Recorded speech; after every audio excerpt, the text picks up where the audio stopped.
film critic, I was going to flip that, Josh Bell, in today's Bell Breakdown. A lot of bells on a Friday. We chat about the movie It Chapter 2. Welcome. Yes, thanks. Well, I know you love scary movies, so I always feel like this is a true analysis if you really like a movie or not, because if you don't like it, it's probably not good. I mean, I do love scary movies, Yeah. but I feel like because I love horror movies, I maybe have higher standards than some who don't see as many. But it's true, I love horror movies. I grew up on them. I grew up on It, on Stephen King. I read this novel when I was 12 years old or something. Yeah. It's a gigantic 1,000-page book.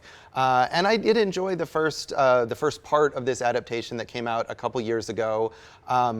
The story is split into 2 time periods, and so they decided to kind of split the movies that way as well. So the first movie took place in the 80s and involved kid actors, this group of friends who take on It, or Pennywise the Clown, as people have seen, played by Bill Skarsgård, as ancient evil force that is killing people in their small town in Maine, and they defeat it as children, but it's not gone, it's just kind of waiting. And so 27 years later, they're now adults and they have to return to the town and defeat it again. And so that's what we've got going on here in Chapter 2. And so there's a lot about, I mean, obviously they have to defeat the monster, but there's also a lot about growing up and what you lose and thinking back to childhood and regrets and things like that that I think are really strong themes from the book that carry over decently well, if not entirely effectively, into this movie. It's well cast. You've got James McAvoy and Jessica Chastain and Bill Hader among the adult actors who are now playing the grown-up versions of these characters, and the performances are all really strong. It's very, very long. I was just going to ask, how long is it? Because for some reason, I just expected it to be long. Yeah, it's nearly 3 hours long. Wow. And that's part 2, so we already had a whole part 1.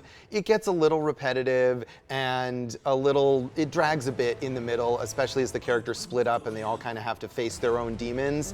Again, it's based on this incredibly long book, so there's a lot of material. I mean, even as long as the movie is, they still have to cut out a lot.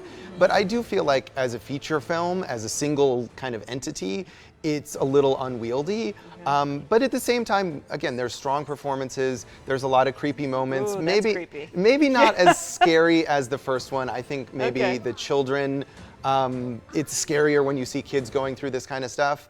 And there are a lot of flashbacks to the kids. If you like the kid actors in the first movie, there's maybe too many flashbacks and they don't let the adults always carry it on their own. But as flawed as it is, I still thought it was pretty good.